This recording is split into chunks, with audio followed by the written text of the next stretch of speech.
Bismillahirrahmanirrahim. Assalamualaikum warahmatullahi wabarakatuh. Pada kesempatan kali ini, saya akan melanjutkan materi mengenai KD2, yaitu masalah ekonomi dalam sistem ekonomi. Yang pertama di sini ada masalah pokok ekonomi menurut aliran klasik. Salah satu ahli dalam aliran klasik ini adalah Adam Smith. Permasalahan ekonomi merupakan satu kesatuan proses yang terdiri dari proses produksi, distribusi, dan konsumsi. Nah, munculnya masalah pokok ekonomi klasik ini dapat dirincikan. Yang pertama adalah karena masalah produksi. Apa yang dimaksud dengan masalah produksi? Nah, masalah produksi ini saat produsen mengalami kesulitan dalam menentukan barang dan jasa apa yang harus diproduksi. Karena jika salah satu menentukan akan menimbulkan kekhawatiran apabila sudah memproduksi suatu barang atau jasa tertentu, tetapi tidak dikonsumsi masyarakat, akhirnya dapat menimbulkan kerugian bagi produsen tersebut. Nah, masalah yang kedua menurut aliran klasik adalah masalah distribusi. Nah, masalah distribusi ini terjadi karena jalur distribusi yang terlalu panjang akan membuat harga barang menjadi sangat mahal. Nah, oleh karena itu, seorang produsen harus memikirkan langkah-langkah yang tepat untuk menyalurkan barang dan jasa yang sudah diproduksinya agar sampai ke tangan konsumen dengan jalur yang singkat. Yang ketiga di sini ada masalah konsumsi. Masalah konsumsi ini ada karena ada kemungkinan bahwa barang dan jasa tidak dapat dikonsumsi karena harganya terlalu mahal atau barang dan jasa tersebut tidak sampai ke masyarakat yang membutuhkannya. Selanjutnya di sini adalah masalah pokok ekonomi menurut aliran modern. Aliran modern ini menyatakan bahwa masalah ekonomi itu timbul apabila kebutuhan manusia tidak terpenuhi kebutuhan ini dikarenakan tidak ada barang dan jasa pemuas kebutuhan akibat tidak ada orang ataupun perusahaan yang memproduksinya. Nah, di sini ada masalah ekonomi menurut aliran modern. Yang pertama, apa yang akan diproduksi?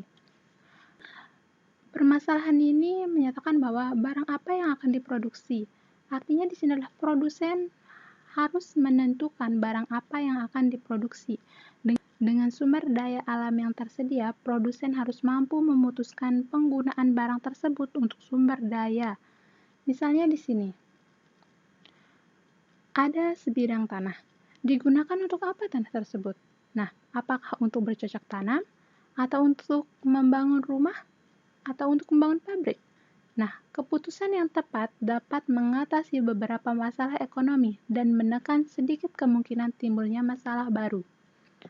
Yang kedua adalah bagaimana cara memproduksi. Bagaimana cara memproduksi ini berkaitan dengan bagaimana cara sumber daya disediakan, dialokasikan, dikombinasikan agar mendapat hasil yang maksimal. Artinya di sini pendapatannya harus lebih banyak daripada biaya produksi yang dikeluarkan.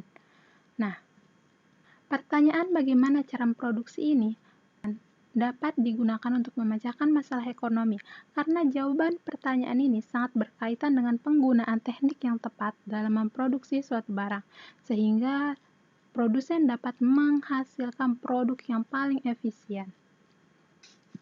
Kemudian masalah yang terakhir di sini ada untuk siapa barang dan jasa dihasilkan. Ini bisa dikaitkan dengan pendistribusian barang dan jasa kepada masyarakat. Untuk siapa barang dan jasa tersebut diproduksi? Siapa saja yang memperoleh manfaat atau menikmati barang dan jasa tersebut? Serta apakah barang dan jasa tersebut ditujukan pada masyarakat umum atau pada segmen pasar tertentu? Memecahkan ketiga masalah pokok ekonomi modern ini, kita dapat yang pertama adalah masalah apa.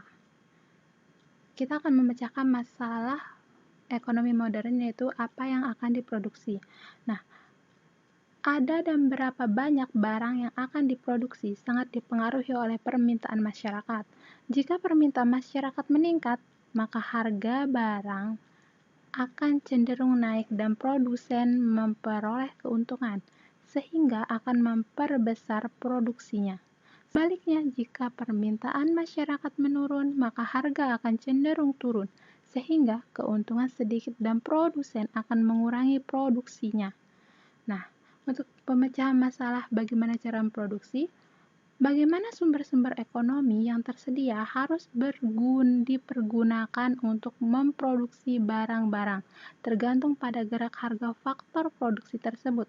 Bila harga faktor produksi naik, maka produsen akan menghemat penggunaan faktor produksi tersebut dan menggunakan faktor produksi yang lainnya. Jadi, gerak harga faktor produksi menentukan kombinasi yang digunakan produsen dalam produksinya. Untuk pemecahan masalah yang ketiga, untuk siapa barang dan jasa dihasilkan, pemecahan masalah ini sangat dipengaruhi oleh distribusi barang tersebut. Barang hasil produksi dijual kepada konsumen. Konsumen membayar harga barang tersebut dari penghasilannya atas penggunaan faktor-faktor produksi. Jadi, gerak harga barang dan harga faktor produksi akan menentukan distribusi barang yang dihasilkan. Selanjutnya di sini ada materi mengenai sistem ekonomi. Apa sih sistem ekonomi itu? Sistem ekonomi itu merupakan cara untuk mengatur segala aktivitas perekonomian dalam masyarakat, baik yang dilakukan pemerintah atau swasta berdasarkan prinsip tertentu dalam rangka mencapai kesejahteraan dan memiliki beberapa tujuan yang dapat dicapai dengan sistem ekonomi tersebut. Nah, yang pertama di sini ada kemakmuran dan kesejahteraan masyarakat, yang kedua pertumbuhan ekonomi, yang ketiga kestabilan ekonomi dengan kesempatan kerja yang luas, yang keempat adanya insentif atau dorongan untuk bekerja dan ikut ambil bagian dalam kegiatan ekonomi, yang kelima adanya koordinasi yang efektif dan efisien terhadap produksi, konsumsi, dan investasi, yang keenam adanya pertimbangan yang wajar antara kepentingan sekarang dan masa depan. Selanjutnya ada pertimbangan yang wajar antara barang untuk kepentingan umum. Yang selanjutnya adanya kesamaan hak dan pembagian pendapatan yang cukup merata di antara berbagai golongan dan lapisan masyarakat.